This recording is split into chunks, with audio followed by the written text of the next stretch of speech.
આપ સર્વોને હેતપૂર્વક જય શ્રી સ્વામિનારાયણ। આજની સત્સંગ કથા વાર્તા નિજ મંદિર સાવરકુંડલા। આજની સત્સંગ કથા વાર્તામાં આપણે શ્રીમદ સત્સંગી જીવનની કથા સાંભળશું। પ્રકરણ 5 અધ્યાય 21। શ્રી નારાયણ મુનિ કહે છે કે, હે બ્રહ્મન, વર્ણાશ્રમ ધર્મયુક્ત સ્ત્રી પુરુષોના ઘણા ધર્મો ધર્મશાસ્ત્રને વિશે વિસ્તારથી ભિન્ન ભિન્નપણે વર્ણન કરેલા છે। તે ધર્મોમાંથી યુગ પ્રમાણે જ ધર્મો ગ્રહણ કરવા, પરંતુ બીજા ગ્રહણ કરવા નહીં। આ બાબતમાં મહાભારતને વિશે ભીષ્મ પિતાએ યુધિષ્ઠિર મહારાજાને આ પ્રમાણેના વચનો કહેતા કહ્યું છે કે, સત્યયુગના, ત્રેતાયુગના, દ્વાપર યુગના અને કળિયુગના સર્વે ધર્મો ભિન્ન ભિન્ન છે, કારણ કે તે ધર્મો તે યુગમાં લોકોની શક્તિને ધ્યાનમાં રાખીને સ્મૃતિ આદિક ગ્રંથોમાં કહેલા છે। હે શિવરામ વિપ્ર, કલિયુગમાં ત્યાગ કરવા યોગ્ય કેટલાક ધર્મો હું તમને જણાવું છું, જે ધર્મો પુરાણોમાં અને સ્મૃતિઓમાં પણ કળિયુગમાં ત્યાગ કરવા કહ્યું છે।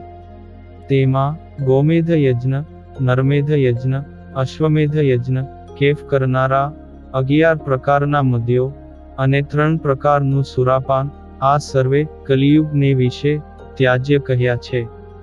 સૂત્રામણી નામના યજ્ઞમાં પણ નાગથી સુરાને સૂંઘવાનો નિષેધ કરેલો છે। કળિયુગમાં કોઈ દેવને અર્થે અથવા અતિથિ કે વિવાહમાં વરરાજાને માટે પણ પશુવધનો નિષેધ કર્યો છે। હે વિપ્ર, કલિયુગમાં શ્રાદ્ધને વિશે પિતૃઓને પણ માંસનું દાન તો ક્યારેય ન કરવું, તથા અગ્નિહોત્રનું અનુષ્ઠાન ન કરવું, તેમજ સંન્યાસ ન સ્વીકારવો, અને કલિયુગને વિશે વિવાહિત તથા રજસ્વલા નહીં થયેલી દ્વિજ કન્યાનો પતિ મૃત્યુ પામે તો ફરી વિવાહ કર્મ ન કરવું। સ્નાતક આદિકે જળ પીવા માટે માટીનું કમંડળું ધારવું, પુત્રની પ્રાપ્તિ માટે દિયરને મોટા ભાઈની પત્ની સાથે નિયોગ કર્મ ન કરાવવું। જે નૈષ્ઠિક બ્રહ્મચર્ય વ્રતને યથાશાસ્ત્ર પાલન કરવા સમર્થ ન હોય તેમણે આજીવન બ્રહ્મચર્ય વ્રતનું નિયમ ક્યારેય પણ ન ધારવું। જે પ્રાયશ્ચિત કરવાથી દેહ પડી જાય તેવું પ્રાયશ્ચિત પણ કલિયુગમાં ન કરવું। વાનપ્રસ્થાશ્રમ પણ કલિયુગમાં ન સ્વીકારવો। ધર્મયુદ્ધમાં પણ આતતાયી દ્વિજનો વધ ન કરવો, તથા જે યજ્ઞમાં પશુની હિંસા થાય તેવા પ્રકારનો યજ્ઞ ન કરવો। સ્વર્ગ પ્રાપ્તિને અર્થે પણ વૃદ્ધાવસ્થા હોવા છતાંને પણ પુરુષ કે સ્ત્રીએ બળીને મરવું નહીં। તેમજ પર્વતના શિખર ઉપરથી પડીને આત્મહત્યા ન કરવી। ભૈરવ જપ ક્યારેય પણ ન કરવો। હિમાલય તરફ મહાપ્રસ્થાન ન કરવું। ગંગા આદિક નદીમાં પણ શરીરનો ત્યાગ ક્યારેય ન કરવો। ક્યારેક પોતાથી કોઈ મહાપાપ થઈ ગયું હોય તો જપ આદિકથી પાપનું પ્રાયશ્ચિત કરવું, પરંતુ ક્યારેય પણ શાસ્ત્રોમાં કહેલા મૃત્યુના ઉપાયભૂત પ્રાયશ્ચિત્તો ન કરવા। લોકમાં પ્રતિષ્ઠિત વ્યક્તિથી પણ ક્યારેક અસહ્ય લોકાપવાદ આવી પડે ત્યારે ગુપ્તવાસ કરીને જીવન જીવવું, પણ પોતાના શરીરનો ત્યાગ ક્યારેય ન કરવો। ઝેર ખાવું વગેરે દ્વારા પણ ક્યારેય આત્મહત્યા ન કરવી। જો ગુપ્તપણે રહેવા સમર્થ ન હોય તેવા પુરુષ કે સ્ત્રીએ અન્ય દેશમાં ચાલ્યા જવું, અર્થાત કોઈ પણ ઉપાયે જીવન પૂર્ણ કરવું, પણ આત્મહત્યા તો ન જ કરવી। આટલું નક્કી રાખવું। કલિયુગમાં ધાન્યાદિકની પ્રાપ્તિ વિના કે ફળ ફૂલાદિકની પ્રાપ્તિ વિના 3 દિવસ વ્યતીત થઈ જાય છતાંને મનુષ્ય ચોરીનું કર્મ તો ન જ કરવું, પરંતુ બીજા ઉપાય કરવા।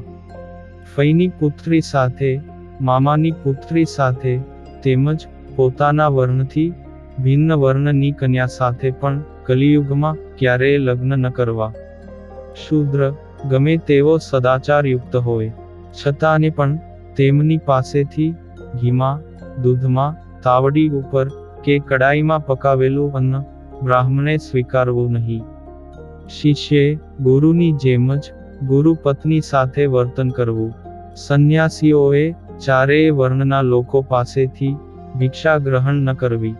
ગુરુની ઈચ્છા પ્રમાણે દક્ષિણા આપવાની છે. તે કળિયુગમાં નિષિદ્ધ છે.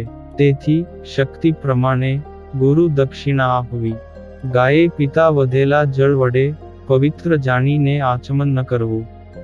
વેદાગ્નિના ગુણ સંબંધથી મરણના સૂતકમાં સંકોચ ન કરવો. અસ્થિ સંચય કર્યા પછી વિધાન કરેલો અંગસ્પર્શ કળિયુગમાં નિષેધ છે. હે વિપ્ર, આ પ્રમાણેના સર્વે ધર્મો કલિયુગને વિશે ત્યાગ કરવા યોગ્ય કહેલ છે. આ ઉપરાંત ધર્મોનું પાલન કરવાની જે આજ્ઞા કરી છે તે કલિયુગ વિના 3 યુગ માટેની છે, પરંતુ કલિયુગમાં તેમના પાલનનો નિષેધ છે. હે વિપ્ર શ્રેષ્ઠ, આ નિષિદ્ધ ધર્મોમાં અગ્નિહોત્રની અને સંન્યાસ ગ્રહણ કરવાની જે ના કહી, તે વારંવાર સ્નાનાદિક ક્રિયાને સહી શકે એવું જેનું શક્તિમાન શરીર હોય, ધાર્મિક જીવન અને વૈરાગ્યવાન હોય, તેવા દ્વિજાતિ લોકોને માટે સંન્યાસ સ્વીકારવાની આજ્ઞા કહેલી છે.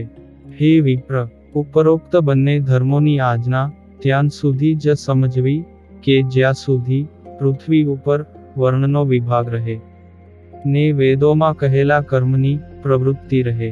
વર્ણ વ્યવસ્થા તૂટી જાય ને વેદોક્ત કર્મ લુપ્ત થઈ જાય પછી અગ્નિહોત્ર અને સંન્યાસનો કલિયુગમાં નિષેધ જાણવો. વળી જેનામાં ધર્મ પાળવાની શક્તિ અને ઉત્તમ વૈરાગ્ય ન હોય, તેમના માટે તો આ બંને ધર્મો વેદોક્ત કર્મની પ્રવૃત્તિ હોય અને વર્ણ વ્યવસ્થાનું અસ્તિત્વ પણ હોય, છતાં કલિયુગમાં નિષેધ છે. હે વિપ્ર શ્રેષ્ઠ, આ પ્રમાણે પ્રયત્નપૂર્વક પાલન કરવા યોગ્ય ગૃહસ્થના સર્વે ધર્મો મેં તમને સંક્ષેપથી કહ્યા. હવે ગૃહસ્થાશ્રમમાં રહેલા આચાર્યોના વિશેષ ધર્મો કહું છું તે સાંભળો. હે વિપ્રવર્ય, આ લોકમાં ગૃહસ્થોની મધ્યે રહેલા અને મેં જેમને મારા આશ્રિત ભક્તજનોના ગુરુપદે આચાર્ય તરીકે સ્થાપિત કર્યા છે, એવા ધર્મવંશી દ્વિજોને માટે પૂર્વે કહેલા ગૃહસ્થના ધર્મો સામાન્યપણે પાળવાના છે. કારણ કે તેઓ ગૃહસ્થ છે, પરંતુ તે આચાર્ય પદ ઉપર રહેલા ધર્મવંશી દ્વિજોના વિશેષ ધર્મો છે. તે હું તમને કહું છું. તેમણે ભગવાનને અર્પણ કર્યા વિનાનું પદાર્થ ક્યારેય પણ ભક્ષણ ન કરવું. તેમજ પોતાના સમીપ સંબંધી વિનાની સધવા સ્ત્રી હોય છતાં આચાર્યોએ તેમનો સ્પર્શ ન કરવો ને તેઓની સાથે બોલવું પણ નહીં અને જ્ઞાનોપદેશ પણ ન કરવો. હે વિપ્રવર્ય, આચાર્યોને માટે વિધવા સ્ત્રીઓના સંસર્ગનો ત્યાગ તો ગૃહસ્થ ધર્મ પ્રમાણે સામાન્યપણે કહેલો જ છે.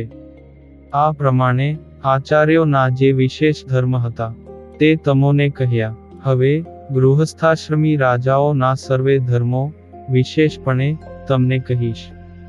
જે ધર્મોનો આશ્રય કરીને રાજાઓ આ લોકમાં યશ પ્રાપ્ત કરે અને પરલોકમાં પણ મહાસુખને પ્રાપ્ત કરે છે.